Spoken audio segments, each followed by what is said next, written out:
تخيل إن حياتك كلها مكتوبة من قبل ما تتولد، أوقات فرحك، لحظات حزنك، رزقك، جوازك. لو ده صحيح يبقى ليه نتحاسب على أفعالنا؟ طب ولو مش صحيح يبقى فين دور القدر اللي كلنا مؤمنين بيه؟ هل انت فعلا صاحب قرارك ولا مجرد ماشي في سيناريو متجهز لك من الأول؟ السؤال ده محير ناس كتير، ولسه لحد دلوقتي ناس بتدور على إجابته. هل الإنسان مسير ولا مخير؟ خليني أقولك إن الإنسان مخير في حاجات ومسير في حاجات تانية. ونبدأ الأول بالحاجات اللي أنت مخير فيها، يعني الحاجات اللي بتعملها بإرادتك من غير تدخل مباشر من أي حد. أبسط مثال على الفكرة دي الحلقة اللي أنت بتتفرج عليها دلوقتي. هل اخترت إنك تدخل وتشوف الحلقة دي بإرادتك الكاملة ولا حد غصب عليك علشان تدخل تشوفها؟ الإجابة واضحة، إنك شفتها بإرادتك، لكن خد بالك في عوامل تانية كان ليها تأثير عليك.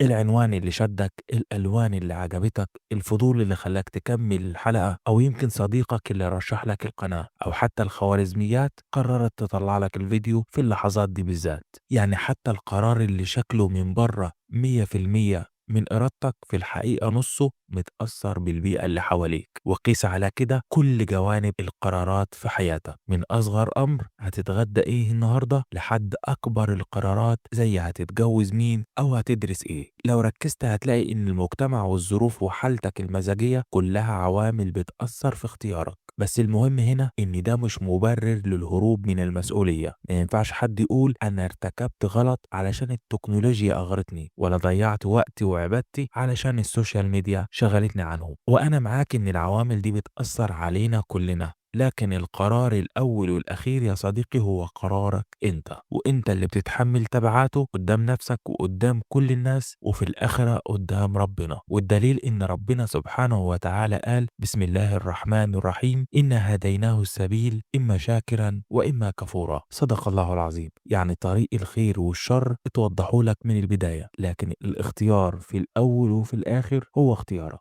حتى قدام القانون ما ينفعش أي شخص يتهرب من المسؤولية لمجرد إن الظروف هي اللي ضغطت عليه، لأن في الآخر هي حرية القرار اللي دفعتك تتصرف أي تصرف. وكمان في ناس كتير تجاوزت الضغوط اللي رسمها عليهم واللي فرضها عليهم المجتمع، ورسموا لنفسهم طريق مختلف تماما عنها. وكل ده ليه دليل واضح إنك مخير حتى وسط أصعب الظروف والتحديات. طيب نيجي للنقطة التانية، الإنسان مسير إزاي؟ ومعنى إنك مسير الحاجات اللي ما كانش ليك يد ولا صاحب قرار إنك تختارها. اليوم اللي اتولدت فيه، هتعيش قد إيه، البلد اللي خرجت فيها للدنيا، حتى الزمن اللي جيت فيه، طولك، وزنك، جمالك، لون بشرتك، وحتى جيناتك اللي انت ورثتها. كل دي حاجات اتفرضت عليك وخارجة عن إرادتك وما كانش ليك اختيار فيها. وهنا يبان المعنى إن الإنسان مخير في بعض الأمور ومسير في أمور أخرى. وده في الحقيقة معنى عظيم جدا إننا نفهمه. يعني مسؤوليتك مرتبطة باللي تقدر تتحكم فيه بس، أما اللي مش بإرادتك واللي اتفرض عليك هو ده القدر، فده مش ذنبك ومش بتتحاسب عليه. لكن رغم وضوح الفكرة يفضل السؤال قائم، هل أنا فعلا حر في اختياري ولا كل حاجة مكتوبة من قبل ما اتولد؟ خليني أقولك في الأول حاجة مهمة، جزء كبير من الحاجات اللي احنا بنعتبر نفسنا مسيرين فيها أو اتفرضت علينا في الحقيقة نقدر نغير فيها. وممكن تستغرب وتقول ازاي مش ربنا كاتبها عليا والموضوع خلاص انتهى؟ هقولك مظبوط، ربنا كتبها عليك، بس كتبها عليك مش علشان يقيدك بيها، كتبها لانه عالم الغيب، شاف الطريق اللي انت بنفسك هتختاره وتكمله، فأقر عليك النتيجة اللي انت وصلت لها بإرادتك. تخيل طالب عنده امتحان والمدرس بتاعه عارف كل واحد من طلابه بيذاكر قد ايه، وعارف مين جاد ومين مهمل. المدرس يقدر يتوقع بكل سهولة مين هينجح ومين هيسقط.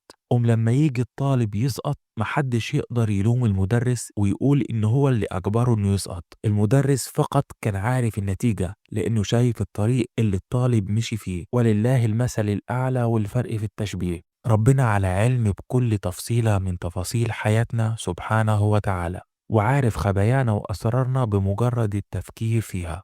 علم مختلف سبحانه وتعالى مختص به بذاته، مختلف تماما عن علم المدرس بتلاميذه. المدرس بيعرف جزء بسيط ومحدود، ومع ذلك قدر يتوقع نتيجة الطلاب من خلال تصرفاته. بمعنى تاني القدر مش بيجبرك تمشي في طريق بعينه، القدر بيسجل الطريق اللي انت اخترته بنفسك، يعني انت تختار وربنا بيقدر. وده اجمل معنى للتوازن بين الحرية والمشيئة. المهم دلوقتي وبعد ما قدرت تفهم الانسان مسير في ايه ومخير في ايه، هتتصرف ازاي في حياتك؟ هل هتستسلم وتقول انا مسير وخلاص، ولا هتتمسك بالجزء اللي انت مخير فيه وليك كامل الحرية وتبدأ تبني دنيتك ومستقبلك؟ فكر فيها كده. اتولدت غصب عنك، عشت ظروف ما اخترتهاش، لكن السؤال اللي بيحدد مصيرك فعلا، هل هتسيب روحك مجرد انعكاس لنفسك وتسيبها توصلك لقدرك المكتوب، ولا هتستخدم الجزء الحر اللي جواك وتعيد كتابة قصتك من جديد؟